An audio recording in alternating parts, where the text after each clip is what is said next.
So dramatic.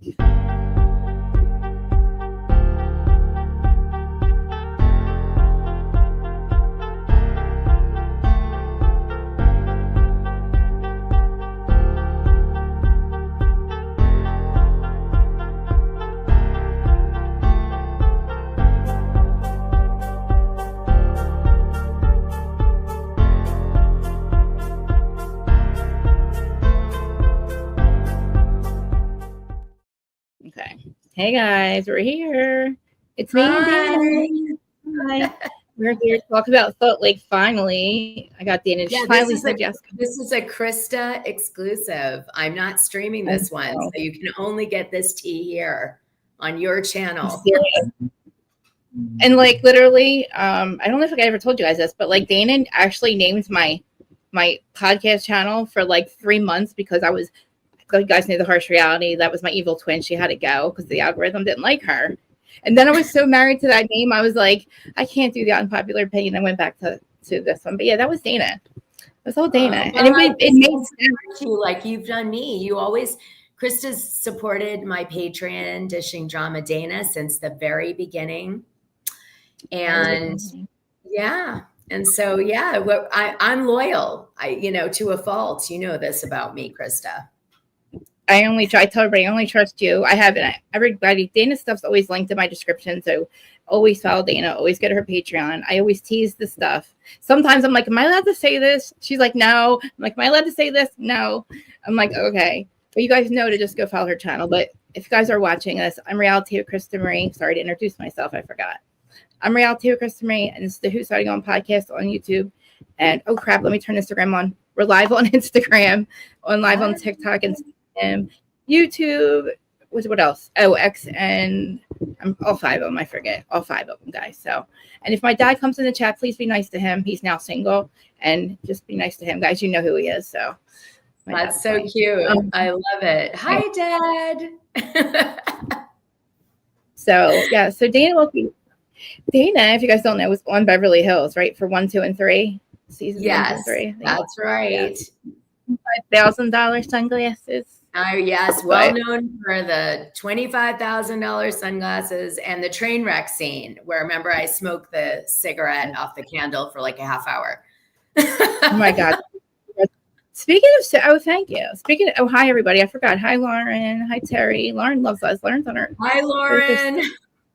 Hi Terry. Hi guys.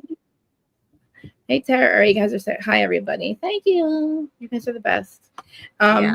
So yeah, speaking of cigarettes, so Dorit smokes a cigarette. I didn't know Dorit smoked. Do you think she smokes all the time or no? Yeah, she does. Okay. So we're gonna talk about Beverly Hills first. I think she's like in LA, it's a little different. So it's kind of like social drinking. You have a drink and you smoke. But yes, I do think that's a normal thing to have a drink and smoke for Dorit. I don't think that was like a one-off moment for her that she did that.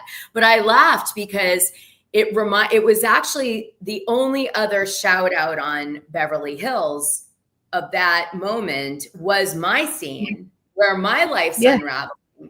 And it's kind of interesting because there's like a weird connection between Dorit and I that keeps coming up. And I don't like, if you were into energy and all this weird stuff, like we keep, like I got gossip about her and like friends of mine know PK from London. Like there's a weird kismet. You opened a contract with her, like a soul contract that's not closed yet. Like when you meet somebody like that, you'll open up this like soul contract thing where it's like, and it's not closed. You haven't had like closure yet with her, but I don't even know how you feel about it. It's like, weird. And then, the fact that she had that scene with the cigarette, and I thought, God, that's weird. The only other time that's happened in Beverly Hills history was a similar moment for me when my ex leaves me, cheats, all this stuff comes out in season 3, and I'm smoking. And they do the whole thing with the smoking. And I said, that's so funny. It would be Dorit, right? I know. I thought that was weird. I mean, how do you feel about Dorit? Like, I know your situation with PK, but like him aside, do you think that she is, I think this is her. Do you think this is her? Like finally just like, or she's had it, or is she doing it for the cameras? Or do you think she's really sick of the shit? with Kyle. I think what's happening with Dorit is a very difficult thing with Beverly Hills, which is that you confuse your co-workers on the show in being your real friends. And the OGs like Kyle, and when I say OG, she's like the OG, right? She really is. So I like her, hate her, I don't care. She is like season 1 on, right? So the thing is that I think that Kyle always, since the beginning, has recognized that people were going to come and go on the show. And for her, it's a show. The only time it gets a little more personal is with her kids, her husband, and her sister. Okay, Kim and Kathy.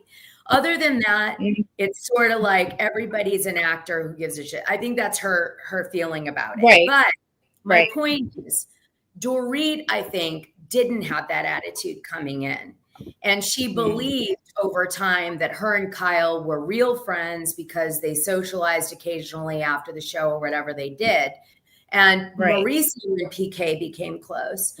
And I think what the rude awakening for her was to realize that Kyle doesn't put anyone in that box except for Faye.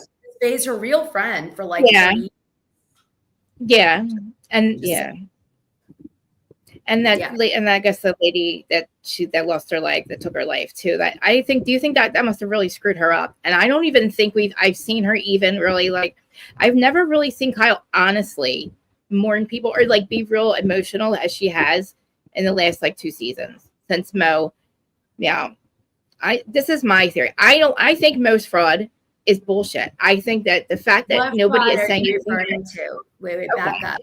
So my answer to your first question is that Dorit is being authentic now for the first time because she realizes that she has to have no loyalty to anyone on the show because they don't give a shit about her. And she didn't know that till recently. Okay. So this is like, awesome. That's good. Okay, so that's that. Now, what is the Mo fraud you're referring to so I can follow? Go. Okay. So when he had that co-listing, so he sold a house to the dictator's son, I forget his name, sold a house. They were going to resell it in a year. The guy was going to move in there. He moves in there. Mo's like, okay, we're going to resell this in a year. We'll make, you sell it, I sell it, I'll sell it. We'll be co-listers. A year goes by. They get offers on it. Mo doesn't disclose the biggest last offer to his seller, who's also his co-lister, and he's the listing agent. And he collects the $70 million. I think it was $70 million. And then he gets caught because you have to disclose all offers, right? So that was he gets caught. The guy finds out. I don't know if he has to pay the country some kind of money, some fee or something. Okay, so to me, that is fraud. He committed fraud, right? Now, I don't know whether he got the money, didn't get the money, has to pay it back, didn't pay it back. Well, to be fair, here's the situation. Right. The Justice Department hires Mauricio to liquidate this property, which was a criminal asset that they were getting the restitution on. And Mauricio Umansky, it's being alleged, he utilized the system, and because he's probably very good at real estate and very seasoned in multiple ways, figured out a way that he could get away without losing his broker license and his real estate license to kind of make the deal work for him. Right. And then he would make all of the money. And one of the people that were going for the same property that Mauricio ends up making a ton of money off of flipping was pissed because he was like, you screwed me out of the deal. It was a conflict of interest. You gave yourself a great deal, okay? And you shouldn't have done that because my offer was better. But Mauricio, for whatever way he got away with it, it was, gray that moment, however he figured it. And in the end, Mauricio did not end up paying any restitution to this guy who he felt like he did a bigger offer. And he also didn't lose his broker license or his real estate license, which he would have if this guy was so public about it, So what you're getting a sense of, you guys, is how dirty the real estate industry in California is. And people constantly leverage when people are in difficult situations to their benefit, especially if they've got cash. Yeah. And my whole thing is, I still like, however way they want to flip it around. He did something effed up, and Kyle's still married to him. You tell me Kyle doesn't know where this extra money came from? We have to go after Erica, right? We crucify Erica for everything Tom did. Now, whether we want to agree that she knew or not, I think she did, but I waved the white flag. I want to argue with her any longer. Whether she knew or not, she gets crucified for what Tom did, right? By us, by Bravo, by her castmates, but not word one to Kyle, not a effing word to her, right? He gets his show, everybody's praising him. Oh, the agency's doing this. But like, meanwhile, this dude really did some effed up shit, dirty, whatever you want to call it. The way it looks is he screwed over a really dangerous person. And that guy's probably staying quiet because he's probably very dangerous. And Mauricio probably won't get away with this, like, in the end. Well, to be honest remember, with the you, dispute wasn't with the dangerous person. The restitution, the Justice Department was the beneficiary of the sale money. Okay. Wasn't the dictator's or something? The dictator's son wasn't he didn't receive that money. The government did, right? So the guy who really got pissed was the guy who got screwed out of flipping it himself. And that was the guy who really got angry about it. I mean, at the end of the day,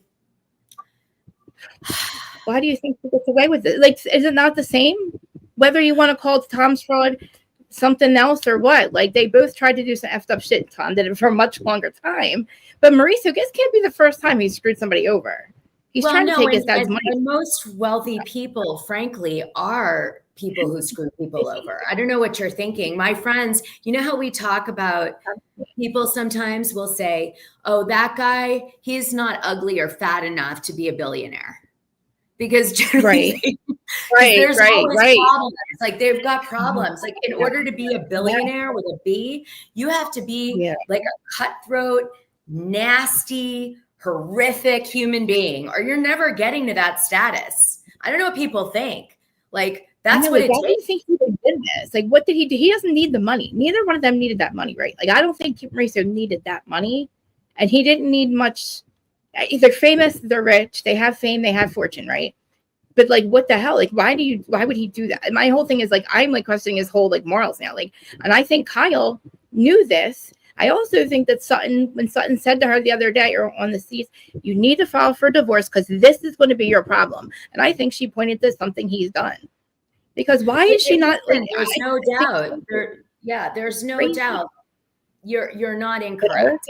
So about like what you're saying is his ethical compass is off, right? Yeah. Well, but like, why are we not questioning her?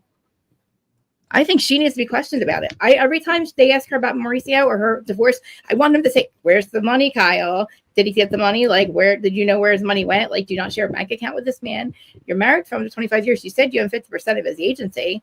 Do you not know what he's doing, Kyle?" But there's no wrongdoing. You're focusing. The only damage that was done to Mauricio legally was done in the tabloids. There was no judgment against Mauricio. The Justice Department did not go to Mauricio. So Kyle has nothing to answer for. At the end of the day, her answer would be quite simply this. We won the civil litigation against the guy who came to us. So he has no claim. Mauricio never lost his license. And frankly, the Justice Department didn't complain about the money they got in the restitution. So everybody's fine. There's nothing more to say about it. You know what I mean? Now you bring up a different point, which is his ethical barometer. And you're like, is it off? And I'd say, yes, it's freaking off. I'd say over the years, with all the fame and the money and the expansion of the agency, yes, probably Mauricio has been corrupted by a lot of things. I mean, it happens, right? I mean, look at him doing gym pictures on Instagram. Who is that? Mauricio I knew. Yeah. Back in season 1, 2, and 3 time frame where we'd go to dinner, would never, ever have gone on Instagram and done like a workout thing to show off his body. It's a different guy. And I think that was Kathy Hilton's point. Exactly. And it's not like she's ever like that. I mean, and I do think they do a very good job of not talking shit on him when they really could, Kathy, whatever. Like, I'm not, I mean, seriously, like, and I think part of the problem with Kyle is she's so afraid of Kathy. She's so anxious all the time. She's like, all the time. It's like, Kyle, Jesus Christ, like, get therapy, get help, lady. Like, you need help. Because and to be honest with you, her fight with Dorit, I do think it has to do with that kiss that she gave Mauricio's back. That is wild to me. There's no way in hell you're ever going to convince me that something's not weird there. It was not a cuddle, huggle. It wasn't no like puddle thing. You could tell whose back's whose. You knew exactly who your arms are around. Who does that unless you have slept with a man or something? And like, I think it's wild that him and PK are hanging out in Miami. Like, why is he putting pictures? Why is he putting pictures of his co-host?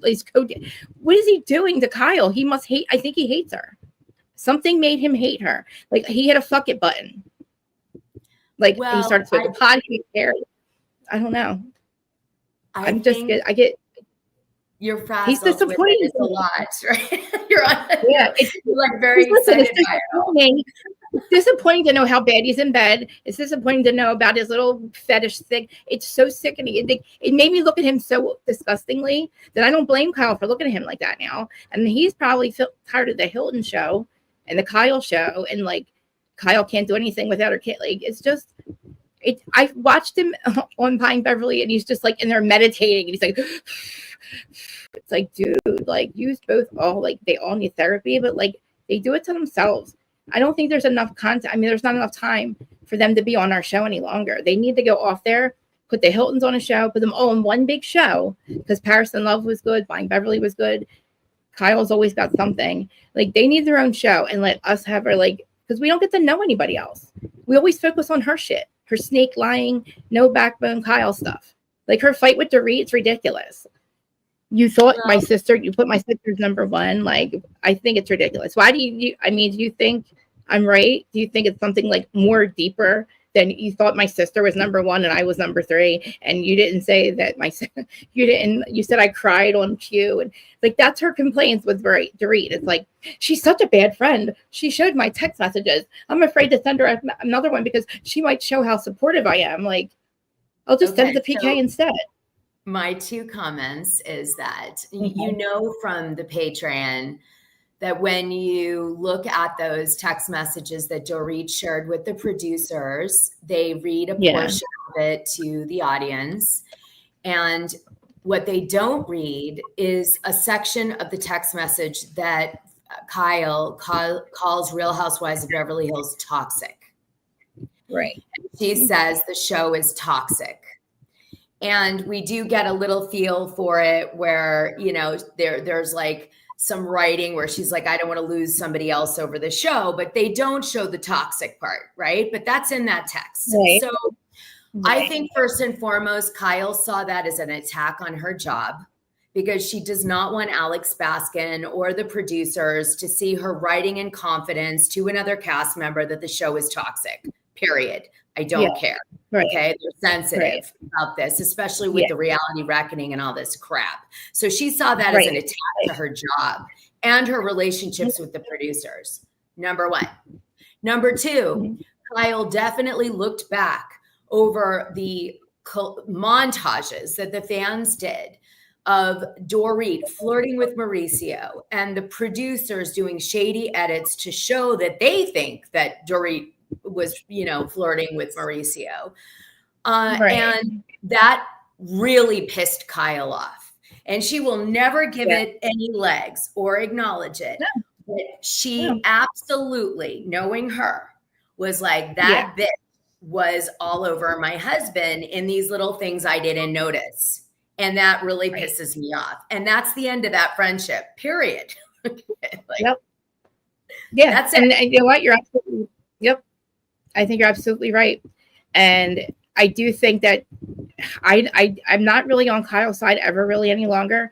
I can see both sides of it. I can see why Kyle's just like fed up, but I just think she's just never honest. I can't deal with her not being honest. I'm sick of Morgan Wade. I'm sick of hearing we can't talk about Morgan. We can't say her name, but we'll show her picture. We'll do all this for like the last 2 seasons. I do not think she's bi. I do not think she's a lesbian.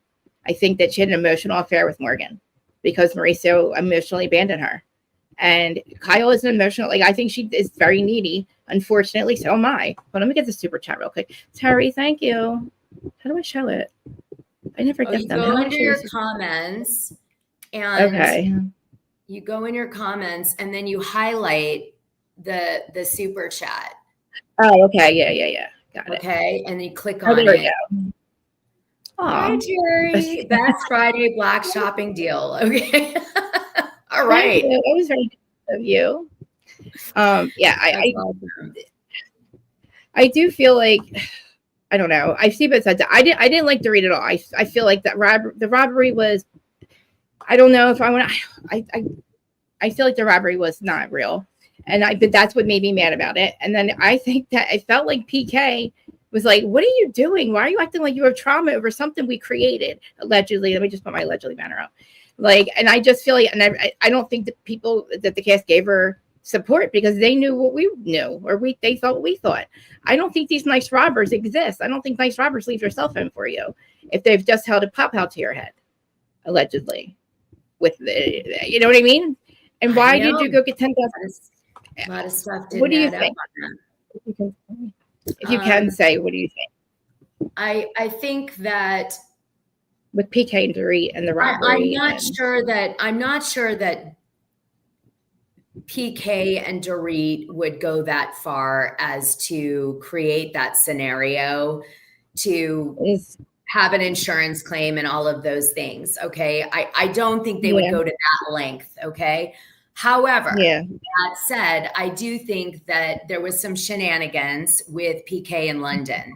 So I actually think that it's a different type of cover up than what everybody else thinks. So everybody else has got their eye focused on the financial, and they're like, oh, I get it. PK by himself, or PK and Dorit came up with this situation where, you know, these guys would break in and steal stuff, and then they would get this insurance money and it would help them out of their financial woes. And that was all the scandalous stuff. And then there were rumors that like some of the stuff that she was wearing or sporting was still around. And, you know, so the cast members played into that speculation with the fans.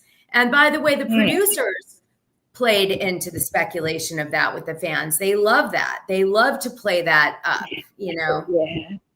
So it's weird about the cell phone. That stuff doesn't make sense. But there's a part of me that believes the reason that PK came so hard for Dorit in being so, like, wanted to downplay that event so much was more to do with the fact that he might have been cheating in London. Yeah, I feel like after seeing the scenes with him talking to Mauricio, that there is something going on. Because the way they look at each other, it's like, because you know, I have a feeling Mauricio's definitely doing whatever he wants to do, and them being in Miami together, that's just like, wow, that's hell. That's got to be hell for Dorit, you know, just knowing that they were in Miami. Because I just feel like Dorit did love PK, or loves PK. I really think she fell for him. Maybe not at first. I don't really know what the attraction was at first. Maybe is he a millionaire or billionaire? It was the money. PK was a baller when he was younger, in the sense that he would have like $50,000 bottle service. You don't understand. Let me give you the backstory of Dorit and PK a little bit. So PK, socializes with Dorit when they first start going out. They used to go, and he was like, he would gamble and go to Vegas on jets and go to clubs in New York and buy like Diddy style, like 50 bottles of Krista, and have all his friends. And he was like a big guy, like in terms of old money or new money? Is he like old money or new money? He's no money. No, okay. But back then he was like new. Back then he was just making money. It was new money back then. So I guess that's why he's okay. So there's a mystique around PK's background in the sense that PK goes bankrupt in England and he comes over to the US. There's people who speculate that maybe some of the money ended up in the US, and the people that made him bankrupt in the UK couldn't get their hands on it because he came over to a different jurisdiction. And then he used that money to kind of rebuild himself in the US. And he was like a baller for a while, throwing money around, et cetera, in New York and this. And then Dorit meets PK. She's hot. She's, definitely wants to build herself up in the world financially. Her parents are from, Connecticut. They're all very from a hoity-toity neighborhood. She always wants to be the center of attention in high school. She wants to be wealthy. She wants to look hot and be like, have the dream, have the vision. And so she meets PK and she sees a guy who is a baller and fun and knows Boy George and is a celebrity and thinks big and wants to make her feel like special, right? So she is his sidekick. This is going to be so much insight in what's going on right now. Because I'm so he takes her, this little kind of normal girl who wants to be hot and this and that out of Connecticut in the blue blood area of Connecticut. And he brings her into his world and she's in the shiny, shiny, shiny. Then he brings her to LA to restart their life and kind of make, extend the money and the fortune and try to rebuild himself because he's constantly about rebuilding himself. Like, what would he do? I don't even know what he does. What's he do? He was manager? No. Okay. So his real job is a real estate developer in the UK. This is where he lost his ass. Okay. And then he also was an investor and financier with some big, very popular people in a particular circle in England that he got high-level positions in these different companies with this group of guys that they all know each other. They all represent famous people and own, they're like the in crowd in London. And he was in with them and he would invest with them in things and he would work for them sometimes and hustle deals. He also got the branding for Pele, the soccer player. So he did merchandising and he was doing that for, I think his name's Pele. And so he's a famous, like the #1 footballer of all time kind of thing. But leave me to not know because I'm not that into soccer. So there it is. All right. So they've got that going on. So he's a jack of all trades. He's a hustler. He's also doing deals with Boy George. He's helping him, his best friend for years, manage him, hustle. He then brings Dorit to LA. They get to LA and he convinces her to go on the Real Housewives of Beverly Hills because he knows Lisa Vanderpump and some of the crew over, making this stuff happen in Beverly Hills. And he's like, I can get you an audition, go for it. Dorit's like, I don't know, maybe I shouldn't do it. Like it could affect our family.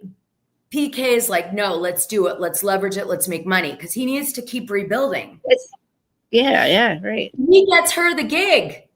Then she not only embraces the gig, she makes her whole life about the gig. She's like, all my friends are the show. My husband's going to be all about the show. Every time she needs something done, it's about the show. What she wears for the show, her hair for the show, her face for the show. And PK is in all this. He's like, wait a minute. I'm the one who put you on this damn show. And now you could give a shit about me on the show. If I look bad on the show, nothing is about us anymore on the show. And he resents her. And then does what all men do when they feel insecure, not treasured, and resented. I believe, and this is speculation, he cheats. And that's why single PK took 5 minutes to come out. Did you see that? Oh my God. What an evil, he's so evil. I was like, he hates her. Like, he just was like, look at me. I don't know, the accent with him. I don't know. Like, I could see the mystique in the very beginning. They had 2 kids. Like, I don't know. I kind of see that they like love each other, but I can see they also hate each other too. Like, when she was trying to tell us what this toxic stuff was, I'm like, yeah, that's not what you guys, they're probably going so low, like, that you can't come back from it. Because he looks like he hates her. And she looks like she's like devastated, but like, I don't know. Like, and he looks up, but then he looks upset when he's with Mo, like he was crying. But he's got to pretend to be single or pretend to be like, I'm getting a divorce. He's really trying to hide that he's, to me, it sounded like, take it from somebody who had their guy who was on, didn't sign a release on the show cheat. To me, it looked like he was trying to send a message to somebody who might watch the show or hear about the show that he is 100% single and there is no foot in Dorit's door. So he's got some maybe lover or something out there that he wanted to make clear when that shot that he is not with Dorit anymore. And that is from my own damn experience with being on the show and having someone cheat. And I feel for Dorit right now. Yeah, he was like going for months at a time that his kids don't even know they're separate. Like the kids don't have to know they're separated because he was going for months at a time lately. That's crazy.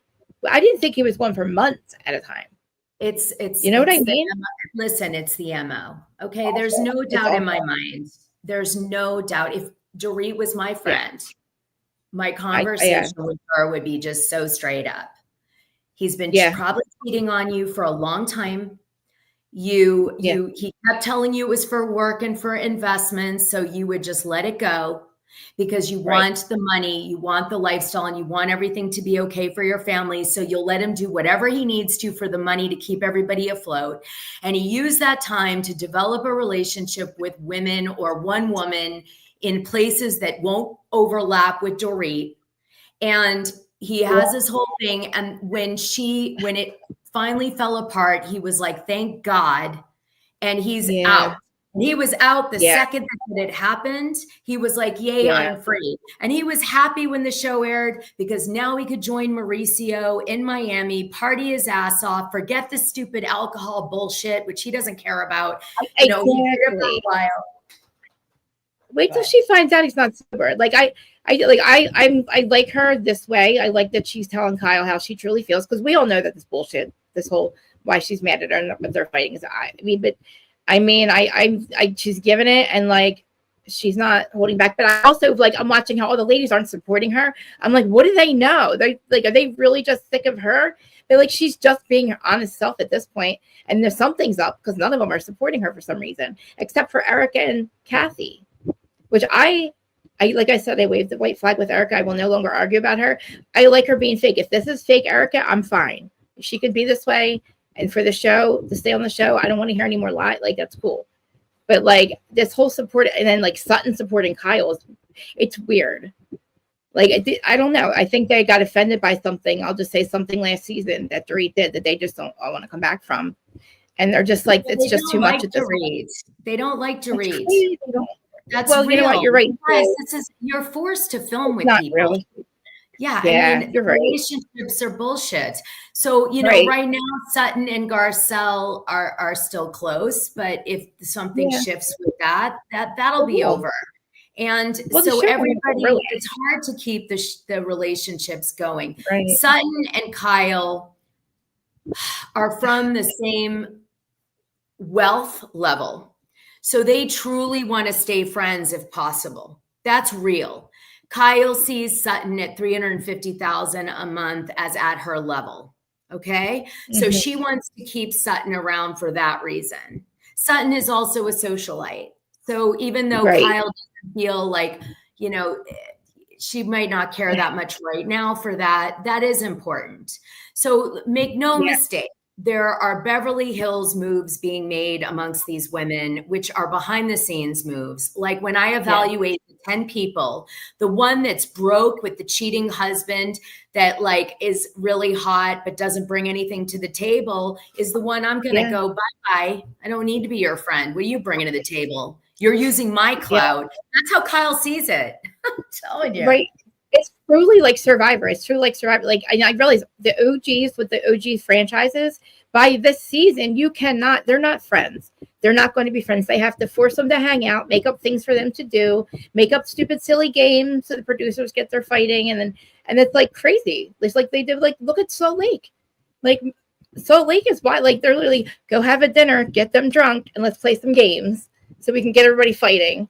Which is, but it's to me with Salt Lake, it's crazy. I know you only have like 10 more minutes. About Salt Lake a little bit? Yes, okay. I do.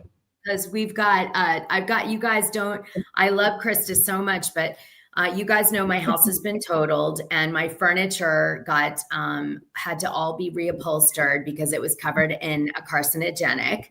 So I have one meeting time that the woman was able to meet me at, and it's a 2. So I just want to say that I'm going to like literally run out the door as soon as we're done, but I want to hit your points because it means a lot to me to make this a good show for you, Krista.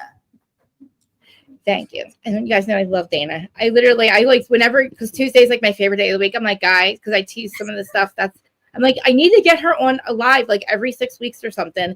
Bring a couple of the stories because like they're always like, oh my God, I can't believe you. Like, I'm like, go to her Patreon. You guys don't understand. She knows freaking everything. And when she has receipts, she has receipts. And the thing with Salt Lake is, I know you're not going to give away everything, but my speculation is Whitney knows that Lisa did not. Well, put it this way. It doesn't matter what Adam said.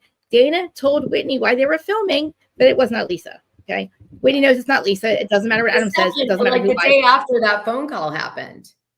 Literally. So like, he's going on and on. Like literally the day after they shot that phone call scene was when I said to her, I said, it's not Lisa. And I told her why. Yeah, it's clearly not Lisa. We said, and they both agreed it probably is Heather. Probably, allegedly, maybe Heather. That's right. Bonteith. That's right. She agreed with me that it was probably Heather. Exactly. So let's go let Heather yell it, like let Lisa take the blame. So let's all blame Lisa, right? Let's set this all up. Let Lisa take the blame. Tell Lisa that she's like, we're really not blaming you. Just pretend like we did last season with Monica. Let's pretend to be everybody's friend because. To me, I think it's all crack of shit. It makes me really angry. I didn't sleep for 2 days last season. But anyway, for Heather, seriously, because I love Monica. I'm like, how dare her? I'm screaming cease and desist, Dana. I'm screaming cease and desist. I'm like, this motherfucker, Andy, he's not listening to me. You guys knew. Because they're like, oh, we didn't know, Heather and him. We didn't know she was Bonteith. We didn't know she was Bonteith. Yes, you did.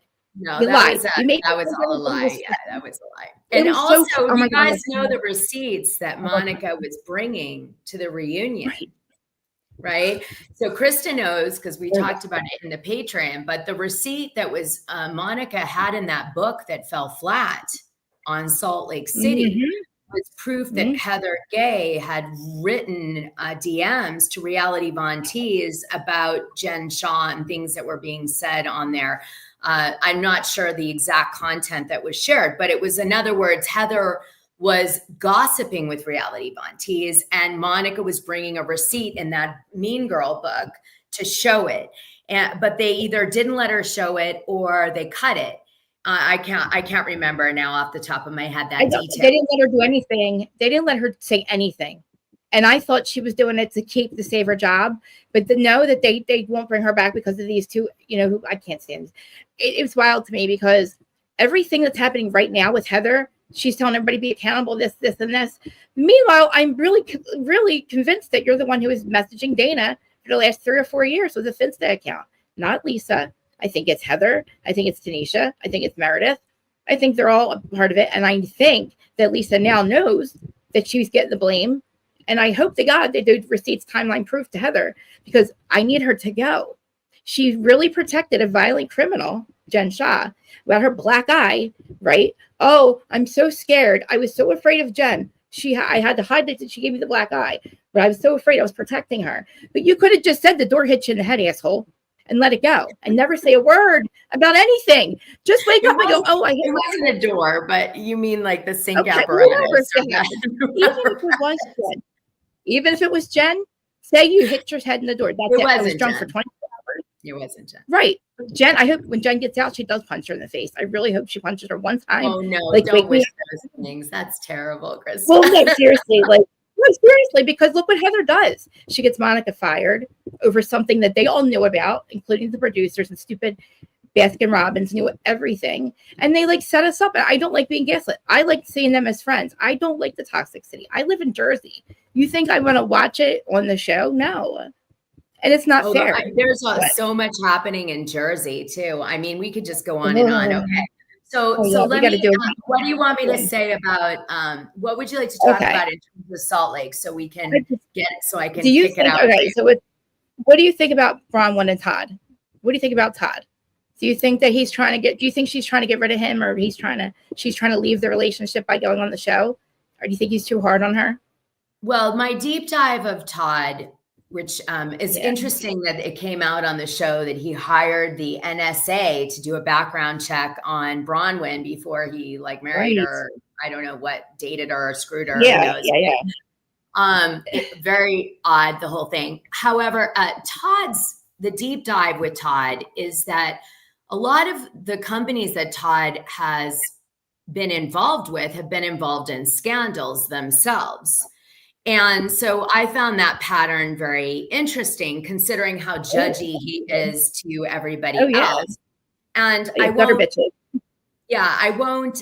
go into too much about it, but I will tease that, he was the one involved with the Michael Lynch situation, the gentleman who died in the yacht that, suddenly he wins an indictment in the HP case, and the yacht is, he gets all of a sudden, and then all of a sudden the yacht has this weird thing that happens, and never it's safe.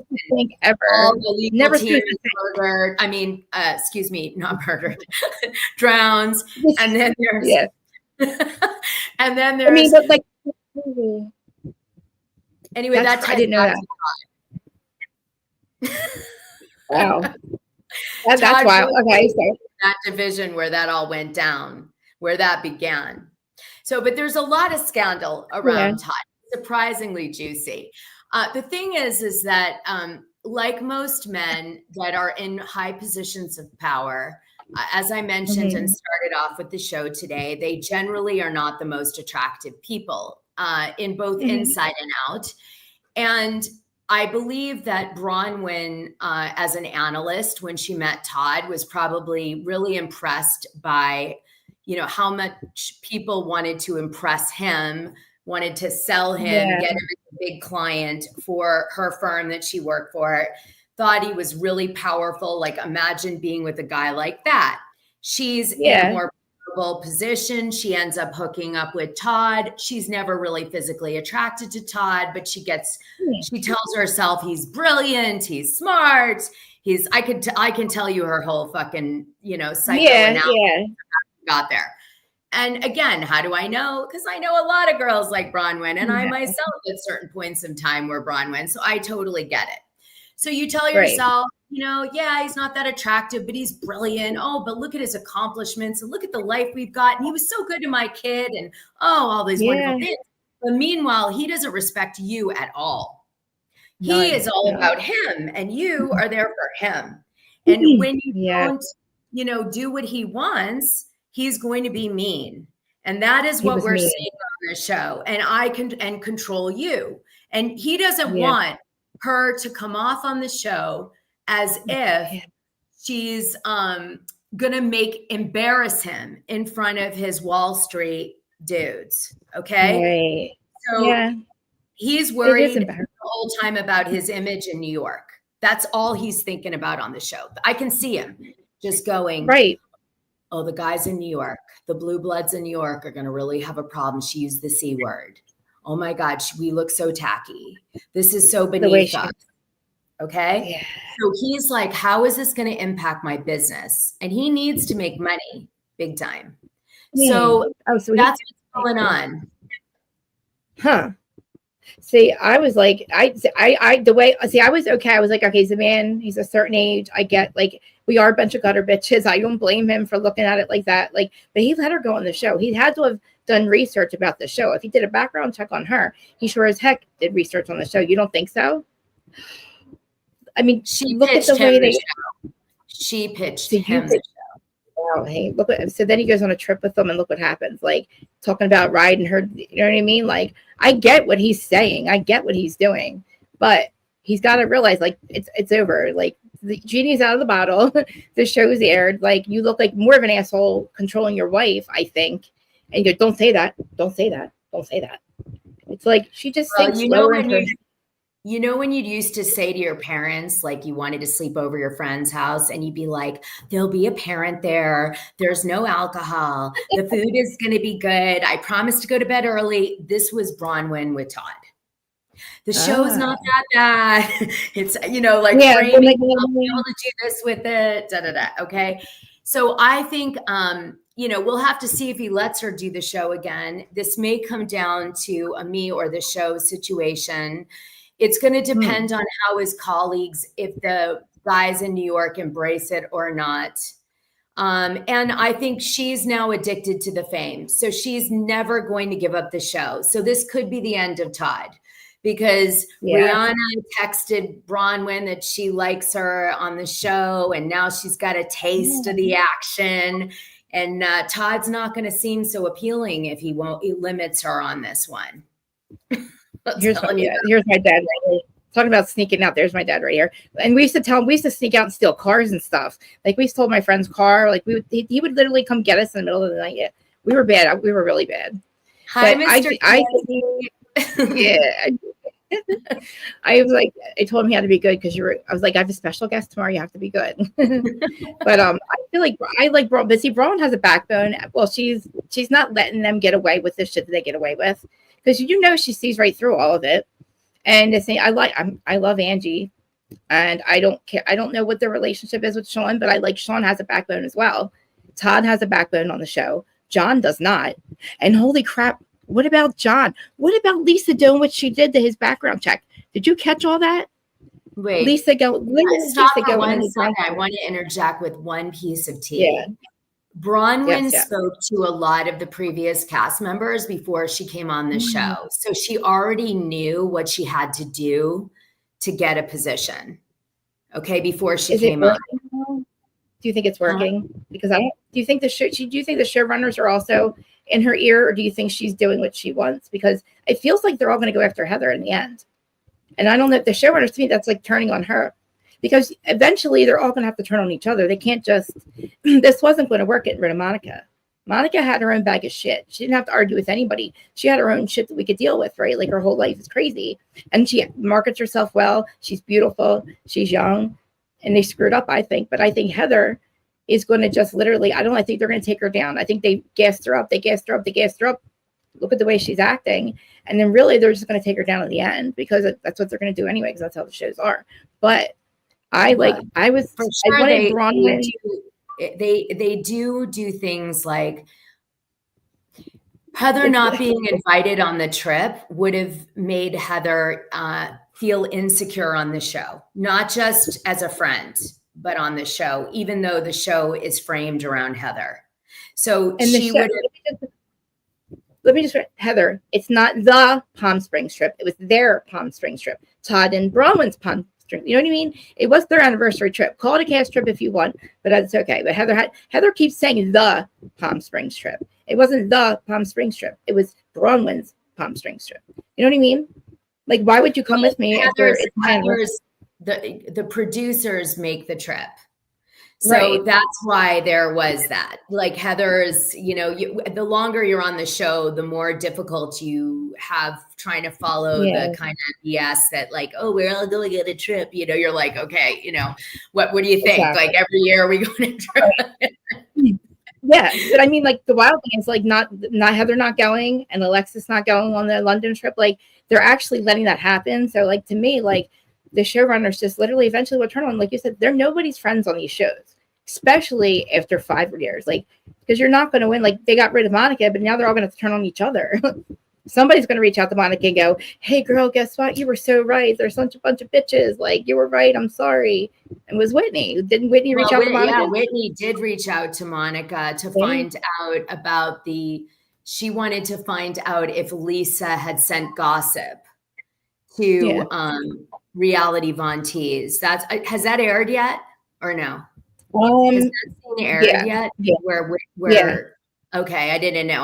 No, not Monica. No, not Monica yet. It's airing right now that Angie was fighting with Lisa about, did you tell this person like something about the Von Teese, or something about Lisa not trusting Angie and wanting to see her DMs because she doesn't trust. But the Whitney part to Monica, has that aired yet? Not yet. Okay, so that is going to happen, and then Monica is going to. Whitney's going to say, I reached out to Monica to find out if Lisa talked to Reality Von Teese. That's where it goes next. Did Lisa, did you know if Lisa did? I don't know. Did Lisa talk to Reality Von Teese? I can't remember. I don't know.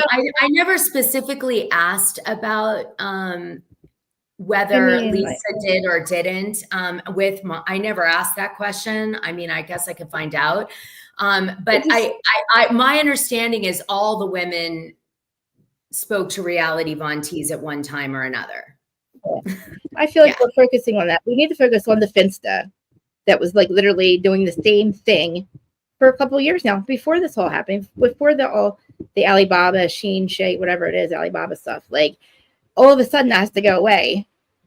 It's like, well, okay, maybe what like, we're going to find out now, maybe the big season finale, you guys, for the reunion is going to be that Heather Gay is the biggest gossiper of the whole group, even though she was amazing. timeline receipts and everything. So who knows? Maybe that's where this crescendo is going. That'd be amazing. That'd be amazing. That'd be great. But I know you have to go. You have to go. Well, let me do one more with you, okay, before we go, and then I will run out the door. I want to talk about your take. Mm-hmm. My dad is coming in. I'm at my dad's house right now. Speaking of dads. Dad. I know. I was going to say that. Yeah. Okay, I want to talk about really quick what happened with Teresa Giudice and Chenoweth. Did you see that whole thing where, okay, so you know the girl from Wicked, the original, popular. I want to be popular. Okay, I should have been in that another life. Okay. So, yeah. So Kristen, she's friends with Melissa Gorga, so she's always on her team. But what was weird is like she suddenly goes on, I think it was Reality Blurb's blog, and went in the comments and said that Teresa was scary and a dangerous person. Well, but like this is so under her personality. You know what I mean? She's like the most bubbly, like, wow, where did that come from? Well, because where was she? Was she on a show with her? Was she on Traders or anything with her? I mean, if you're around Teresa and you around her now with the person she's married to, I have to get my EpiPen because I'm allergic. I have shellfish allergy. But the person she's married to is a very dangerous person. I can't. I get very, like, I have an allergic reaction to him. But like, he's a very dangerous person. All they did was add to the dangers that she's already has. Because not for nothing, Joe Giudice it wasn't the first time they committed mortgage fraud. It's the first time we all get caught, right? So like, she still has it. Like, she's a dangerous person because, first of all, look what she did to her brother. She severed that relationship by trying to say little Joey's not a Gorga. Okay. The whole entire time. She's right. She's a dangerous person. Nobody who'd be friends with somebody like her.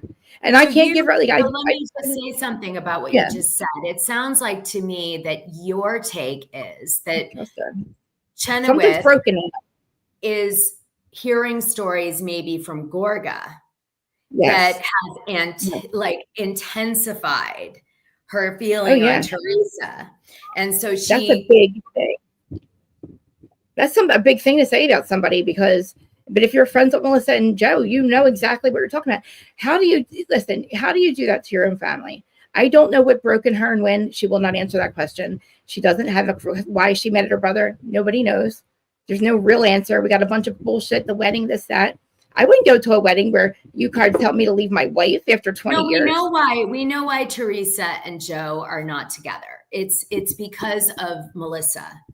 Because Melissa has her, but really truly, like at the end of the day, it's not more complicated than just this. Melissa Gorga, Teresa always hated. She felt like she came on this show and took her show away, her thunder. And she came in and like really got in there, and then she couldn't get her like away from Melissa, and she already hated her going into the show.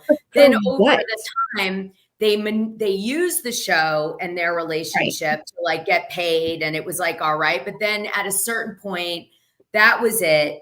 Few lines are crossed on multiple levels. The wedding, Louis, a whole bunch of crap. I mean, and that is it.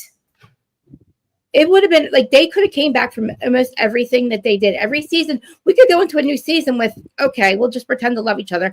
And up until season 8, everything was okay. You know, but there's something broke in her when Nono died and when her mom died, something broke.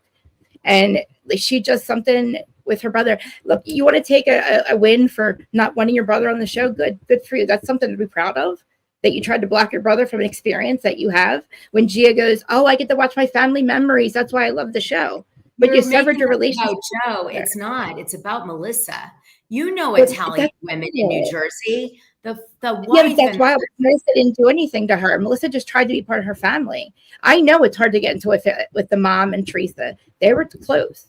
And I know that Joey was very resentful of Judice. So we went into the show not really, they were not, good because the she Christine thought happened. that Melissa cheated on Joe before they even got married. Well, then don't, you know what, that's crazy. That's not your business. I'm just telling you, listen, I know. Both sides. Now, Krista knows I do both Teresa gossip equal to Melissa gossip. So I'm unusual in that everybody covered equally on my Patreon, right? Everybody. Right. And so I have a different view because I can see, from Melissa's gossip side where she's coming from. And then I also see Teresa's side. So Melissa's like, how I was loyal to your brother.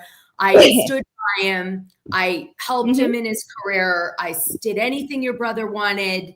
I totally catered to him. I'm the mother of the children, this and that, right? Teresa's attitude was, you're a tart. You're using my brother. This is how it starts. Okay. Then they have almost no relationship with Melissa. Then all of a sudden she finds out Melissa's going on the show. Teresa's feels like the show is her show. Melissa then gets casted on the show. It happens behind her back. It pisses Teresa off. Teresa's like, I can't believe you took it. Melissa's like, screw you. I have every right to be on the show like every other person in New Jersey. And Teresa's like, but you're using Family Connect. This is what happens. Okay. I know. They never Caroline. Yeah, I know. It's just sad to me because I don't want to. I really don't blame Melissa. I just feel like, and then at the end of the day, that's your brother, and it's the only family member you have left. You allowed Louis to then sever the relationship you've had. You've been going behind his back for season after season to get dirt on him until you couldn't anymore. You had to go after other people. You admitted to it, Teresa. So you said it's always been her. It's never been them. It's always been her. She couldn't go after them any longer. That's sick to let people think that Bulldog is Joey's father. It's like that whole thing. That's why they'll never speak again.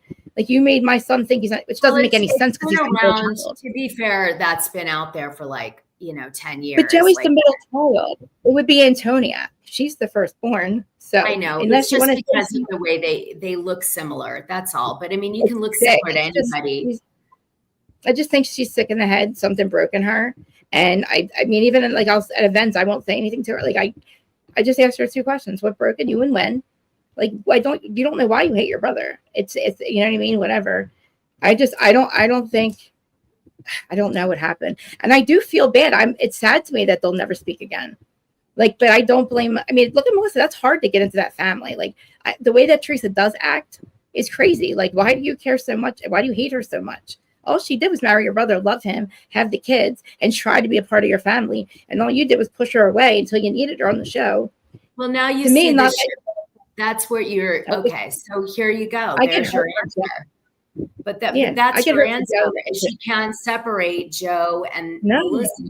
She sees them as one unit, and she can't separate it. And for Teresa, that was enough. She's the common denominator also in all the relationships that fail in her life. All the ones that have failed, she's the common denominator.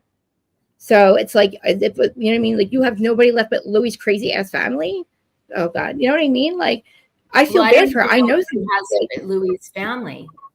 I don't think so either. And I feel like she's going to something bad's going to happen. I think by the end of next year, we'll have a season, and I don't think she'll be there, but I feel like something bad is going to happen, and it's going to be Joe times 2. She's going to go back to prison because she doesn't give a shit.